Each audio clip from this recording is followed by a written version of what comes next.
नमो नमः। अहमस्मि प्रिन्सकुमारोपाध्यायः। अद्य वयं नवम्याः कक्षायाः तत्त्वमसि इति पाठस्य अध्ययनं कुर्मः। आगच्छन्तु।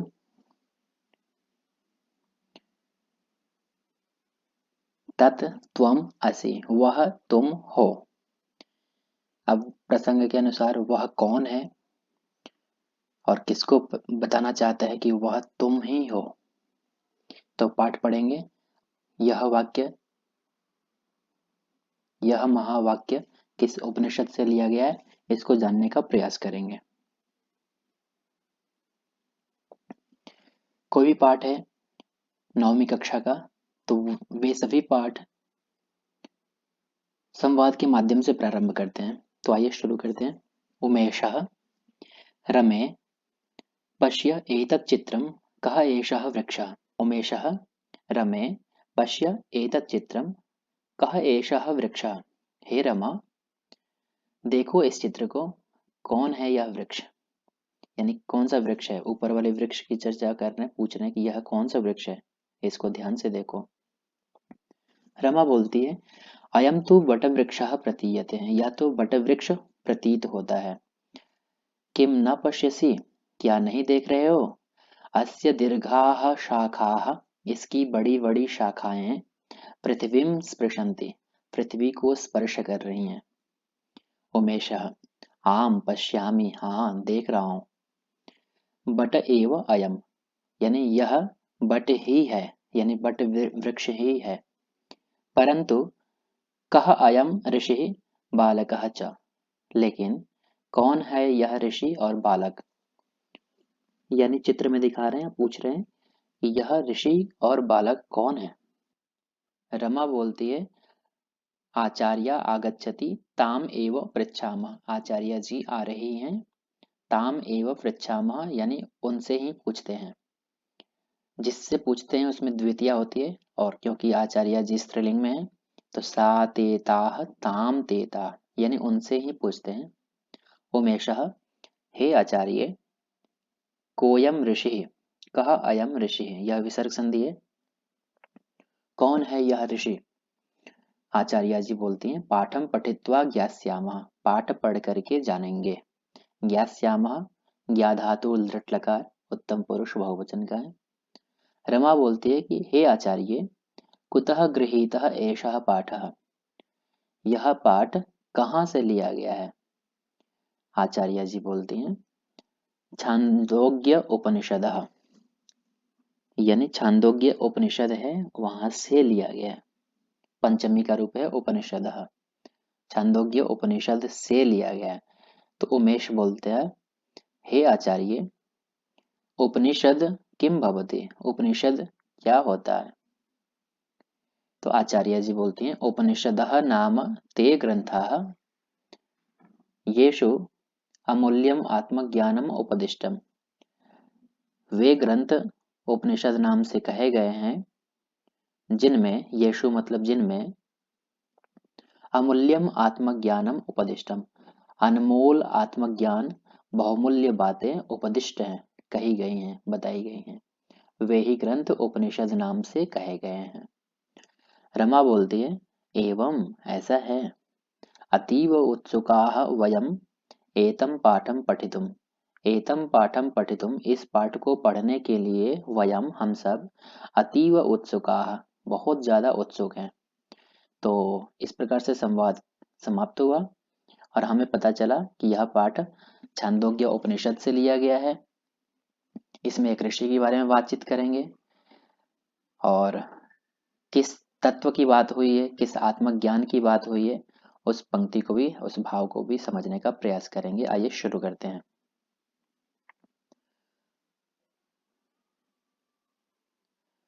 सबसे पहले है तत् त्वम असि, इसको मिला के बोलते हैं तत्त्वमसि।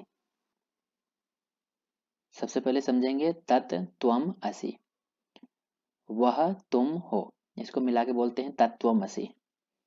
तो आइए इस महावाक्य, ये सामान्य वाक्य नहीं है इसलिए मैं बोल रहा हूँ महावाक्य। शास्त्रों में, उपनिषदों में 5 महावाक्य बताए गए हैं, जिनमें से ये भी एक महावाक्य है। महर्षेः आरुणेः पुत्रः श्वेतकेतुः आसीत्। महर्षि आरुणि के पुत्र श्वेतकेतु थे। 12 वर्षीयं तं पुत्रं पिता आरुणिः उवाच। 12 वर्षीय उस पुत्र को पिता यानी आरुणि ने बोला, उवाच बोला, हे श्वेतकेतु, गुरुं प्रति गच्छ अध्ययनार्थम, यानी अध्ययन के लिए गुरु के पास जाओ, गुरु की ओर जाओ। यतः क्योंकि, हे सौम्य, हे सुशील पुत्र, अस्मत्कुलीनः अनधित्य न भवति इति, हमारे कुल में उत्पन्न होने वाले लोग अनधित्य मतलब अनपढ़, न भवति नहीं होते हैं, ऐसा बोला उन्होंने। यानी गुरु जी के पास में जाकर के पढ़ने के लिए बोला है, क्योंकि हमारे कुल में उत्पन्न जितने भी लोग होते हैं वो अधित्य मतलब पढ़ा लिखा और अनधित्य मतलब ना पढ़ा, अनपढ़।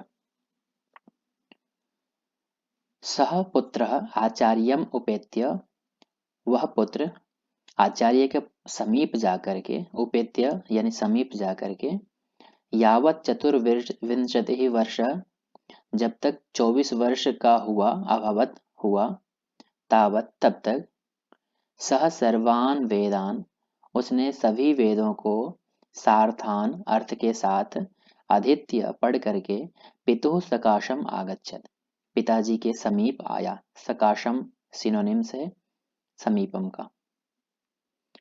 पिताजी ने जैसे ही बोला कि हमारे कुल में जितने भी उत्पन्न होते हैं लोग, वे सभी लोग पढ़े लिखे लोग होते हैं, इसलिए तुम भी गुरु की ओर जाओ, गुरु के समीप जाकर के शास्त्रों का अध्ययन करो। वह पुत्र आचार्य के समीप जाकर के जब तक 24 वर्ष का हुआ तब तक उसने सभी वेदों को अर्थ के साथ पढ़ करके पिताजी के समीप आया। सहच, और वह, सर्वश्रेष्ठ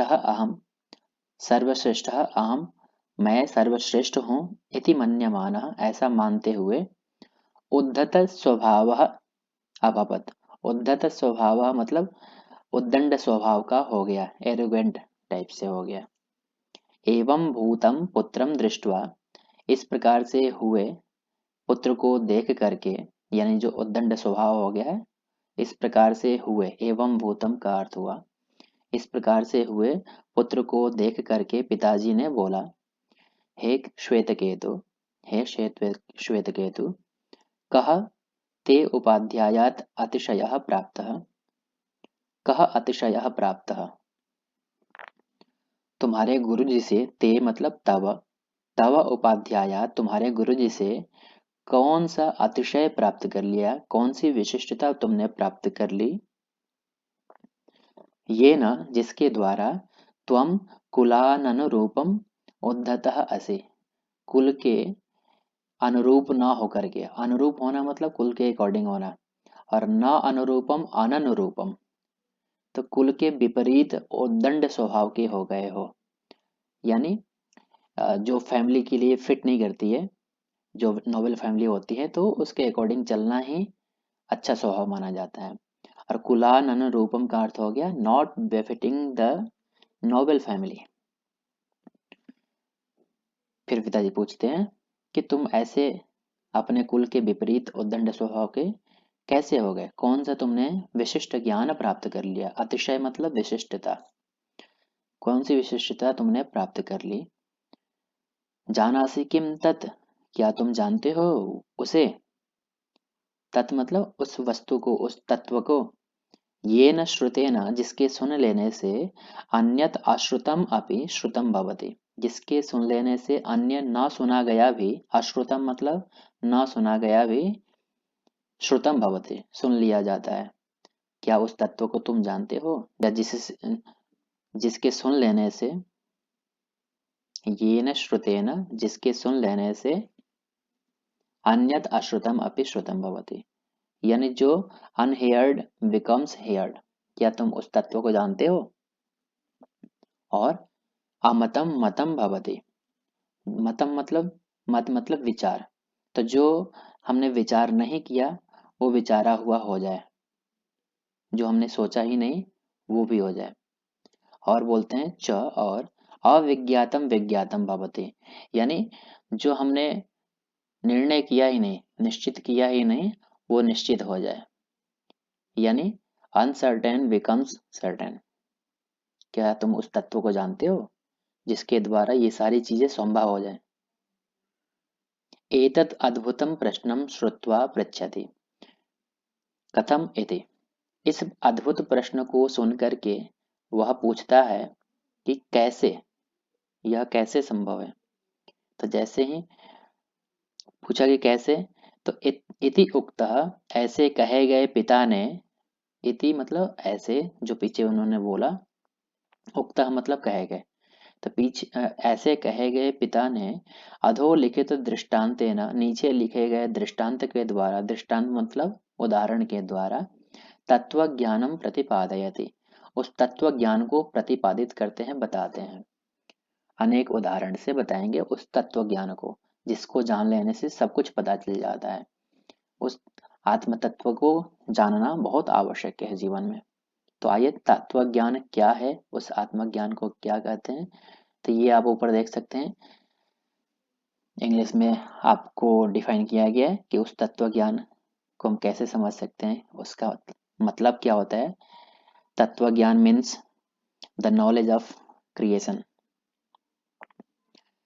आरुणि उसी तत्व ज्ञान को समझाने की कोशिश करेंगे अभी। बोलते हैं, हे श्वेत केतु, न्यग्रोध फलम आहर।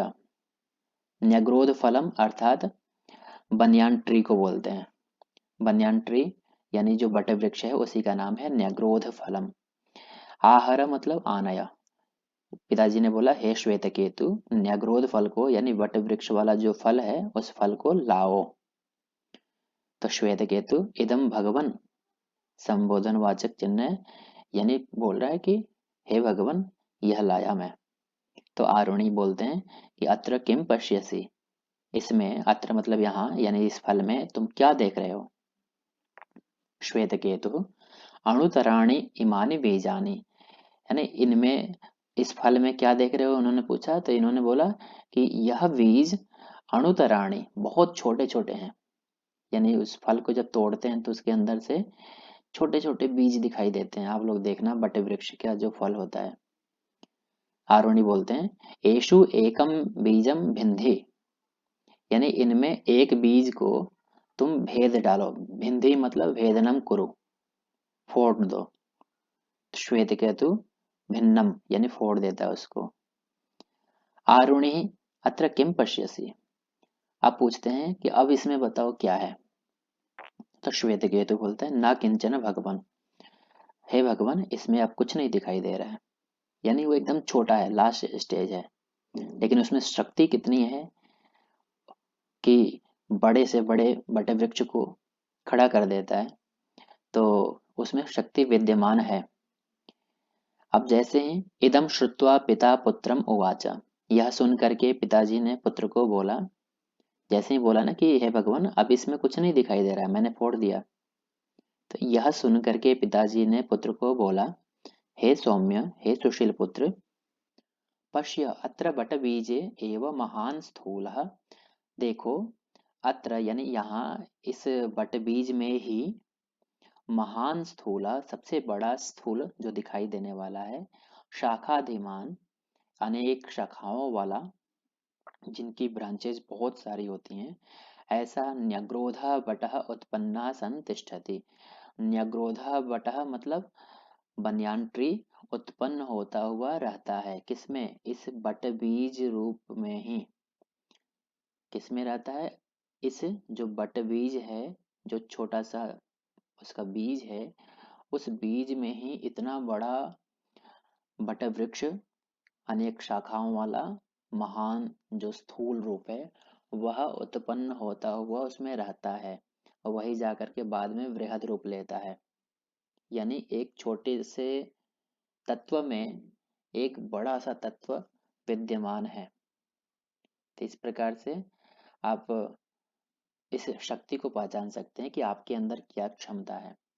एवं इस प्रकार से अणिम्नः स्थूलम जगत उद्भवति, यानी ठीक इसी प्रकार स्थूलम जगत, सबसे बड़ा जो जगत है, इतना व्यापक जो जगत है, उद्भवती उत्पन्न होता है किससे? अणिम्नः, पंचमी का रूप है, यानी सूक्ष्मात, सूक्ष्म कणों से ही इस स्थूल जगत की उत्पत्ति होती है। यानी यह स्थूल जगत उत्पन्न होता है। जगत मूल शब्द है, व्यंजन संधि हो गई है त को द, और क्योंकि जगत करता हुआ तो क्रिया भी उसके अकॉर्डिंग एक वचन की हो गई। कैसा जगत? तो स्थूलम जगत, विशेषण हो गया स्थूलम। किससे उत्पन्न होता है? तो अणिम्नः, यानी सूक्ष्मात, सूक्ष्म तत्वों से ही स्थूल जगत उत्पन्न होता है। विश्व से ही, विश्वास करो हे सौम्य, हे सुशील पुत्र, सह एव आत्मा, वही आत्मा है। जिस तत्व से यह पूरा स्थूल जगत उत्पन्न होता है वही आत्मा है। तत एव सत, तत एव सत, यानी वही सुप्रीम पावर है, वही सत्य है, वही सब कुछ है। That supreme being is the real truth. तत् त्वम असि, और वह तुम ही हो, वह तुम ही हो। तुम्हारे अंदर अपार शक्ति है, असीम संभावनाएं हैं, असीम शक्तियां हैं, जिसके माध्यम से हम समाज को परिवर्तित कर सकते हैं, अपना दिशा भाग्य परिवर्तित कर सकते हैं। इस प्रकार से अपने आप को कम नहीं आंकना चाहिए। जो वह तत्व है, जो वह ब्रह्म का एक अंश है, वह तुम ही हो। इसलिए इस पाठ को पढ़ने से हमें पता चलता है कि हमें अपने आप को कम नहीं आंकना है। हमें, हमारे अंदर अपार शक्ति है, संभावनाएं हैं, उसका समुचित दिशा की ओर प्रयोग करते हुए अपने जीवन को, अपने समाज को सफल बनाना है। इस प्रकार से यह पाठ समाप्त होता है। अगली वीडियो में इस प्रश्न पर आधारित प्रश्नोत्तर करेंगे। तब तक के लिए धन्यवाद। वीडियो अच्छी लगे तो शेयर करें जरूर।